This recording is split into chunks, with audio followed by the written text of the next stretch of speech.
अस्सलाम वालेकुम, this is ODA foxtrot from defence outpost. तो एक बहुत ही ज़्यादा इंटरेस्टिंग वाक़या पेश आया है आइडियाज़ 2024 में, जहाँ पर JF-17 ब्लॉक 3 से रिलेटेड एक बहुत ही ज़्यादा बड़ी अपडेट निकल के आई है। और इनफैक्ट अगर मैं इसको आइडियाज़ 2024 से निकलने वाली सबसे बड़ी अपडेट भी कहूँ, तो ये भी बुरा नहीं होगा। तो इसी को आज हम लोग जो है वो वीडियो में डिस्कस करेंगे। लेकिन वीडियो में आगे बढ़ने से पहले अगर आप लोगों ने अभी तक चैनल को सब्सक्राइब नहीं किया, please make sure to like this video and do subscribe to the channel. अब हुआ ये है कि यहाँ पर एक पाकिस्तानी डिफेंस एंथुसियास्ट ने चाइनीज डिफेंस इंडस्ट्री के स्टॉल पर जाके उनके एक एक्सपर्ट से एक बहुत ही इंटरेस्टिंग सवाल किया JF-17 ब्लॉक 3 से रिलेटेड और स्पेशली उसके रेडार से रिलेटेड। तो सवाल बेसिकली ये था कि JF-17 ब्लॉक 3 का जो KLJ-7A रेडार है, क्या ये एक लिक्विड कूल्ड रेडार है या फिर एयर कूल्ड रेडार है, जिसके ऊपर चाइनीज एविएशन इंडस्ट्री के जो एक्सपर्ट हैं उसने डायरेक्टली ये जवाब दिया कि ये एक लिक्विड कूल्ड रेडार है। अब अगर आप में से कोई एविएशन को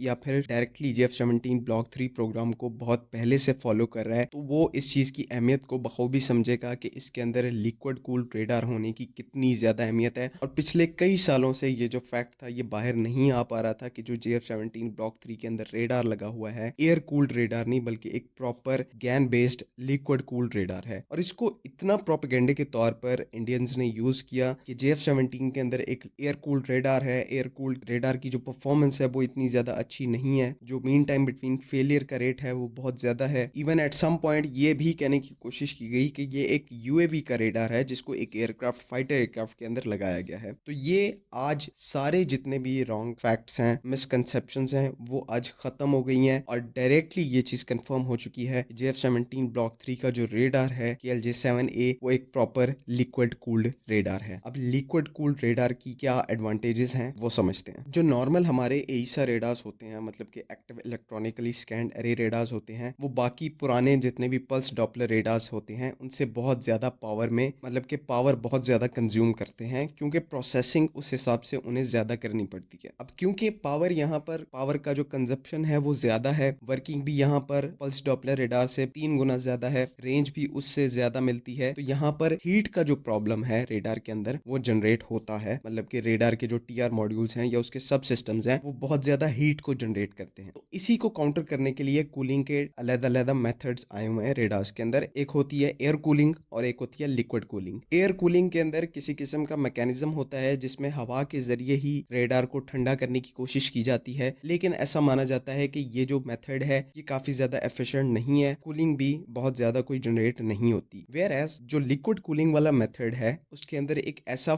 थर्मल फ्लूइड यूज किया जाता है जो कि रेडार को बहुत ज्यादा कूल डाउन करता है और ये बहुत ही एफिशिएंटली वर्क करता है। और जिस इस रेडार के अंदर बेसिकली लिक्विड कूलिंग होती है, क्योंकि उसका कूलिंग मैकेनिज्म जो है वो बहुत ज्यादा एफिशिएंट और अच्छा होता है, तो वो हर टाइम पर रेडार का जो टेम्परेचर है उसको नॉर्मल रखता है। जो वर्किंग टेम्परेचर होता है उसमें ना रेडार के ऊपर ज्यादा स्ट्रेस होता है, ना मीन टाइम बिटवीन फेलियर इतना ज्यादा बढ़ता है। मतलब कि रेडार की जो परफॉर्मेंस है वो बहुत ज्यादा कंसिस्टेंट रहती है। और स्पेशली इंटेंस जैमिंग एनवायरनमेंट के अंदर जहां पर वर्कलोड रेडार का और भी ज्यादा इंक्रीज हो जाता है, वहां पर लिक्विड कूलिंग जो है वो बहुत ज्यादा हेल्प करती है रेडार को कंसिस्टेंट परफॉर्मेंस देने में। तो इस खबर के आने से पहले हम सबको पता है कि JF-17 के रेडार को, ब्लॉक 3 के रेडार को एयर कूल्ड बताया जाता था। बगैर किसी प्रॉपर फैक्ट्स के, बगैर किसी रिसर्च के ये चीज कह दी जाती थी। और इस नैरेटिव के ऊपर इंडियंस तो बिलीव करते ही करते थे, क्योंकि उनके अंदर इतनी मेंटल कैपेसिटी नहीं है कि वो अपनी रिसर्च करके कुछ फाइंड आउट कर सकें। लेकिन यहाँ पर अफसोस ये होता था कि कुछ फैक्शन जो है वो पाकिस्तानी डिफेंस कम्युनिटी का भी इसके ऊपर बिलीव कर जाता था। वो बिलीव कर चुके थे कि जो JF-17 का रेडार है वो इतना केपेबल नहीं है, ब्लॉक 3 का जो रेडार है वो इतना केपेबल नहीं है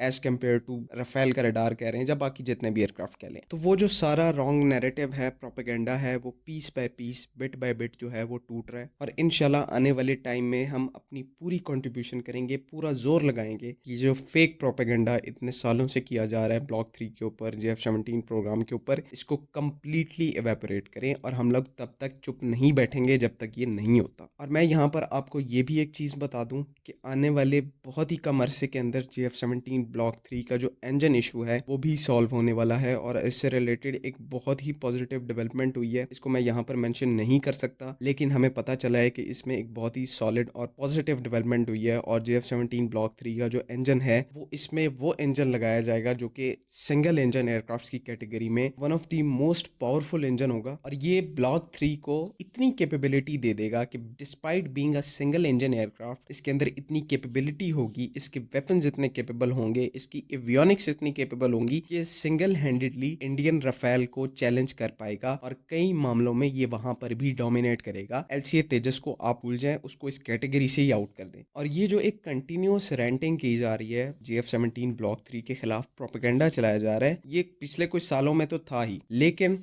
मैं आपको ये भी बताता चलूं कि ये आने वाले सालों में और ज़्यादा तेज़ होगा। आने वाले डेकेड्स में हमारी जो अचीवमेंट्स हैं इस एयरक्राफ्ट के साथ वो बहुत ज़्यादा होने वाली हैं। तो इसी वजह से मैं ये चीज़ एडवाइस करूंगा कि आपने अपने आप को प्रिपेयर रखना है हर चीज़ के लिए। आपने प्रोपेगेंडे के अंदर नहीं पड़ना, आपने अपनी इंफॉर्मेशन, अपनी रिसर्च को मजबूत करना है ताकि आप इन जैसे फेक प्रोपेगेंडिस्ट का अक्रॉस द बॉर्डर जो कि जहां से फैलाते हैं उनका मुकाबला करना है, उनको रिबटल देना है। इसी के साथ आज के लिए बस इतना ही। आई होप कि आप लोगों को सारी बातें समझ में आ गई हैं। अगली वीडियो तक अल्लाह हाफ़िज़। पाकिस्तान ज़िंदाबाद।